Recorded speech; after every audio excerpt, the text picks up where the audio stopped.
I'd like to invite to the stage Bill Beanie, who will introduce Mark Spence.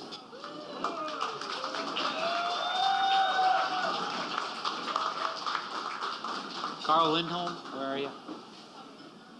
Okay, you get ready to start? Okay. I got to tell you what, Mark Spence was an awesome hockey player and an incredible teammate. And I'm humbled to be up here to be able to introduce him to the Hall of Fame. And I know how much it means to him and his family. It's truly an honor and a privilege to introduce Mark Spence. Thank you, Mr. and Mrs. Spence. It's when they would come down to the games from Montreal, it was awesome because you knew immediately when his mom showed up, that great big smile lit up the Duke Nelson Arena. And thank you for that. When Mark came to Middlebury, we knew he was a gifted athlete. Good size, strength, speed is evidenced by his early success winning several sprint events in the college track. If only that hamstring had held up.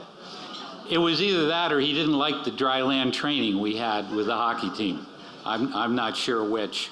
Mark's special physical skills, a high compete level, and a passion for the game of hockey led to the many accolades he has enjoyed that you have in your program.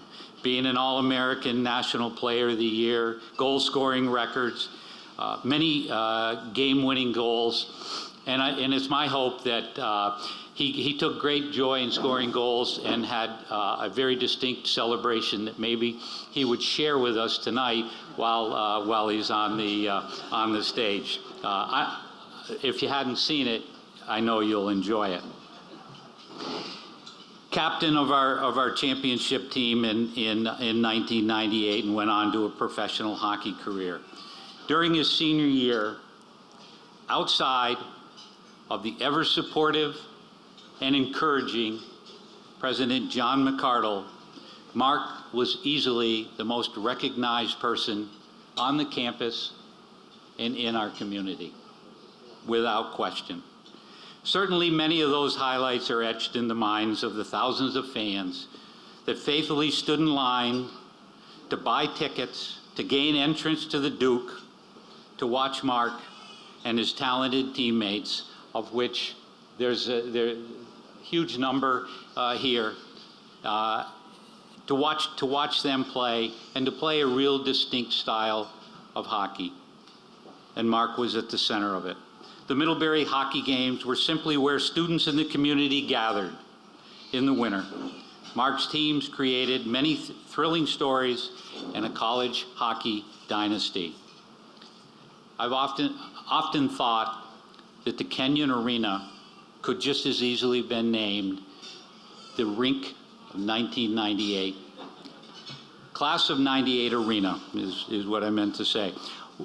What we soon learned after Mark's arrival on campus was that as great as Mark's physical skills were, perhaps his greatest attribute was his ability to connect with his teammates. Not an easy task with players on a team that included players from 5 different countries, 5 different languages, and yet he was able to pull it all together. The Middlebury hockey team had created a welcome and desired diversity on our campus. Mark knew what the good stuff was. It was always about people. It was about building relationships. It was about helping others be their best. He had a keen sense of the moment and a natural curiosity of how he could support as well as challenge his friends and his teammates. Those things stick out in my mind much more than the great things that Mark did on the ice. Those are the memories of Mark. I believe it was that same natural curiosity and his character from growing up in Montreal that led this student athlete with a very modest transcript to graduate from Middlebury College, go on to get his master's at Boston University, and become a member of our Board of Trustees. As Middlebury graduate and legendary coach and mentor D. Rowe would quote, "If you have love in the locker room, you'll always be successful. Players play harder for each other than any other external force." Mark, for his 4 years here, was our catalyst. There was more than once the between periods of games. Some of the games went well, and others we had some trying times, that I would go to the locker room door and kind of listen to see if I could hear what was going on and get a feel for the team. And more times than not, Mark might be sharing his own observations of how we needed to make some adjustments. And other times, if I went in, I needed to only look at him, and I could take the temperature of the whole team based upon his body language. We knew that all was going to be fine when he was in the room, because he kept everybody on an even keel. He would take care of, in his unique way, all the people on and off the ice. Big Daddy was a leader, not only through his deed, but more effectively through his kindness and his caring. His friends could talk to him about anything, tough when he needed to be, always guided by love. He had time for the young and the old in our community and was always inclusive. And it's just such a great sight of the young people in town with their Middlebury hockey jerseys, number 15 on, waiting in line to get an autograph or to talk with Mark Spence, their hero. His smile, like his mom's, lit up the room every time he entered. The lasting memory is seeing Mark in the locker room after a 2-1 victory in our 4th national championship, tears running down his face, with the other seniors, unwilling to take his jersey off because he knew what that meant. It would be for the last time. Mark was a good player, a very good player, but Mark is a better person. Congratulations, Mark, and welcome to the Hall of Fame.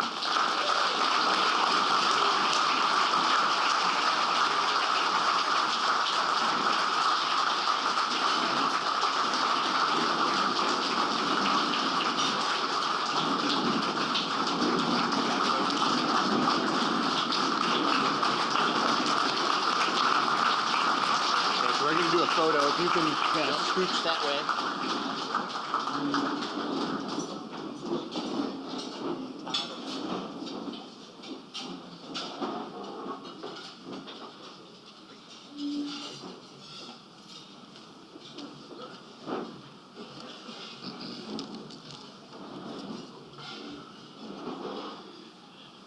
Can I take a minute just to, like, you know, soak it all in? That was amazing. Thank you so much, Coach. It's weird calling you Bill. You're Coach to me. So thank you so much, Coach, for those words and those thoughts. They certainly mean a tremendous amount. Good evening, everyone. I'd like to start off by recognizing the Hall of Fame committee for their time and effort spent on creating this class, and congratulations to the rest of the Hall of Fame class of 2022. I've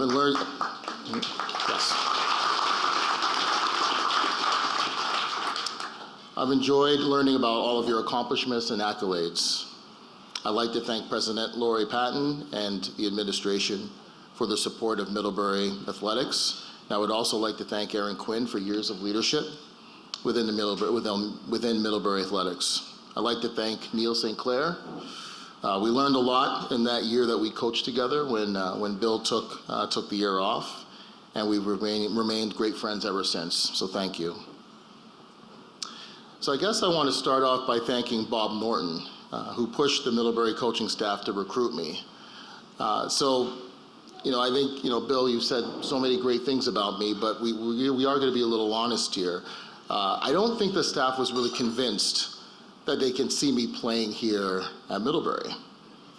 But Bob Norton, who was someone who was big in the hockey world, convinced the staff to recruit me. And so the staff took a chance. They took a chance on me.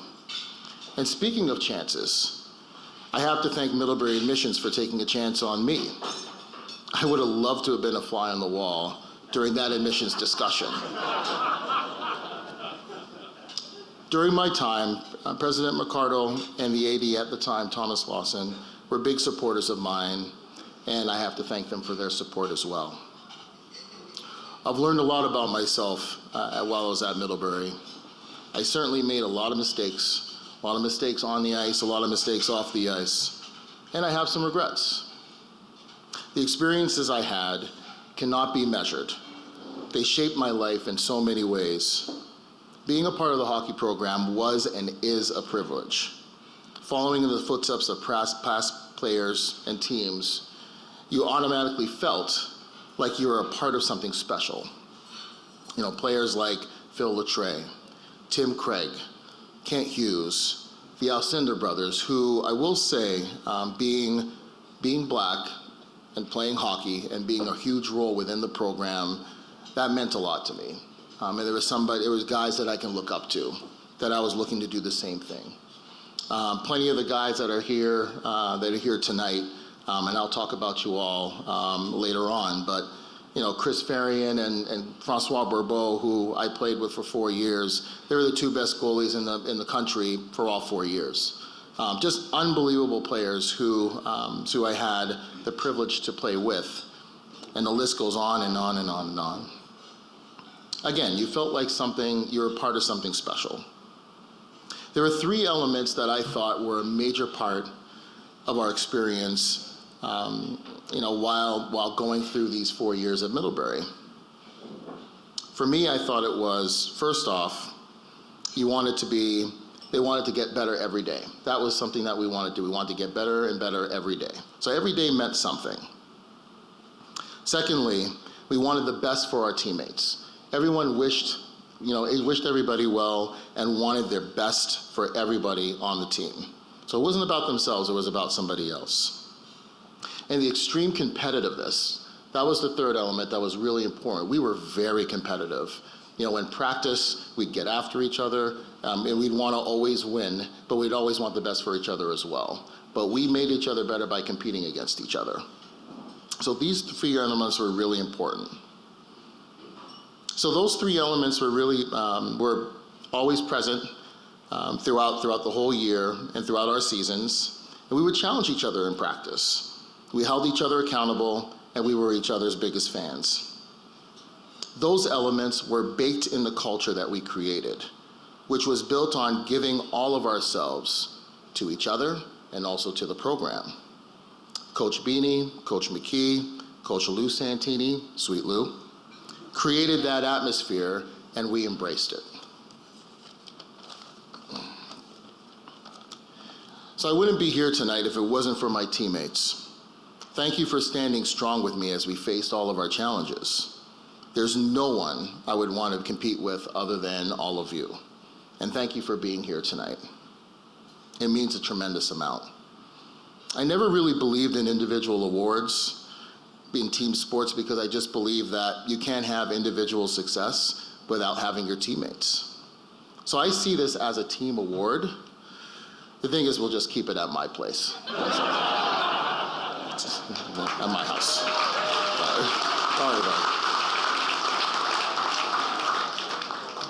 I also want to acknowledge my friends from outside the rink. My Montreal friends, my Montreal boys, a couple of them are here tonight. Stéphane and Marc-Andre, thank you. I also want to acknowledge my Middlebury friends, my roommates that were roommates of mine for 3 years. Jose, Dwayne, and Elliot, those guys were really tight, and when things were rough at times, there were guys that I can lean on. So I know you guys are watching out there, and so I appreciate your friendship, and we still have a tight friendship now. I also have to mention the Zamboni crew, Butch, Stan, and John Provenza. Those guys were supportive of me and the team and played a special role for us. They were a place that we can let our hair down and have great conversations.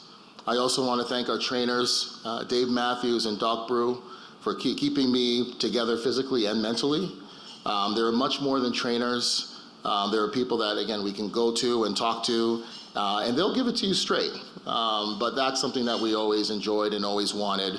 And so, again, just appreciate your support all the way through.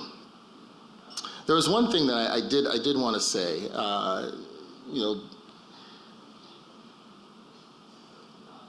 So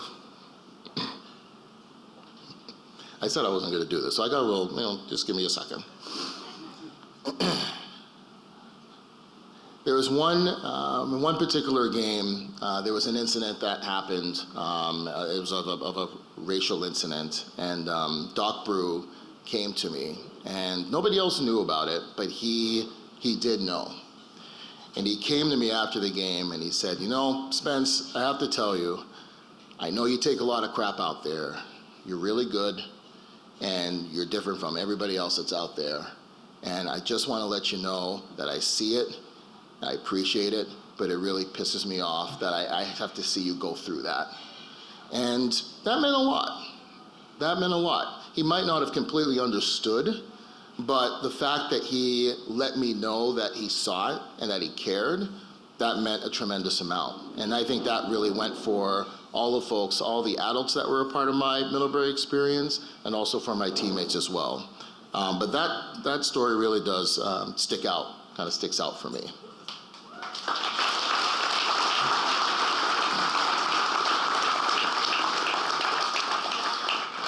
Coach McKee and Coach Santini were great balance for the program, and I appreciate their contributions to the Middlebury, to my Middlebury career and the program. I remember there was a game my junior year.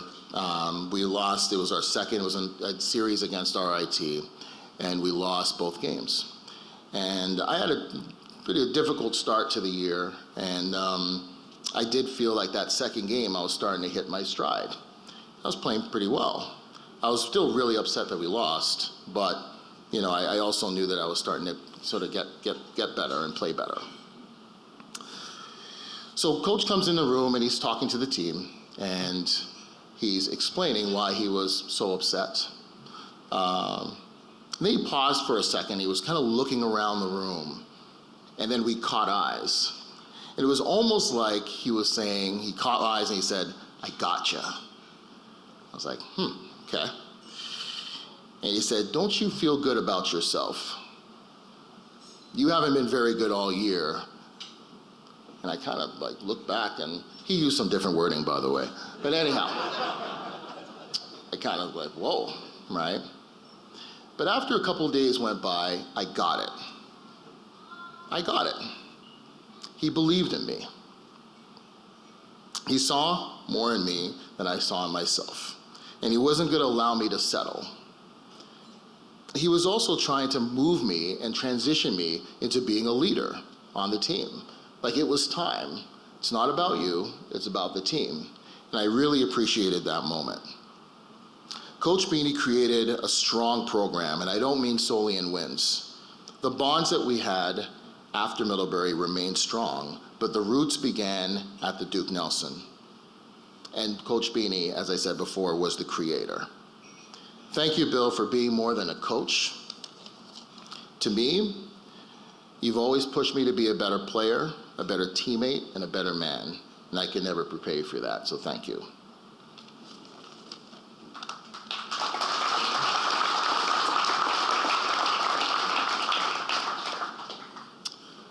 I started my coaching career at Middlebury with Bill and Neil after I played a couple years of pro, and I came back and I was working in the admissions office and coaching. I wasn't very good, and that's saying it lightly. But I got the coaching itch, and I've been doing it ever since. And I coach hockey for two reasons. One is that I love hockey, right? The relationship that I have with hockey is strong. The other is that I want the student athletes that I coach, to completely commit themselves to others and realize the power of being something bigger than themselves. My family is strong. My family is proud, and they're my rock. My sister Sandy is one of the strongest people I know. And I'm so lucky to have you as a sister. And I can hope that my kids have as strong of a connection as we do. So thank you for being here.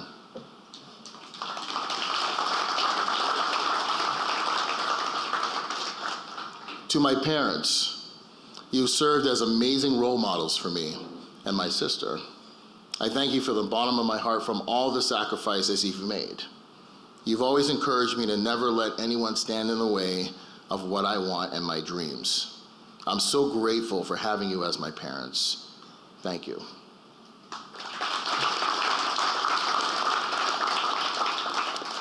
To my beautiful wife, Rafaela, who I'm not sure, there she is over there.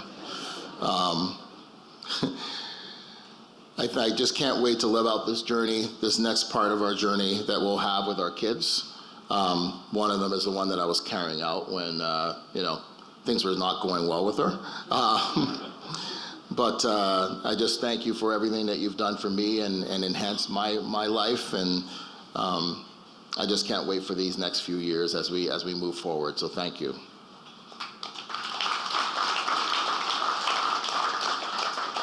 Being inducted into the Hall of Fame has allowed me to reflect on the many important relationships that I've formed at Middlebury. I've realized more than ever how lucky I am. This has been quite a weekend. What I love about this is, sure, I know a lot of folks have come back and they're celebrating me and being inducted, and which is fantastic. But what I really like about it is that many of my friends are just happy to have a reason to get together. So that's the real stuff. I'm really happy that I was able to help out in that way. So until next time, friends, thank you.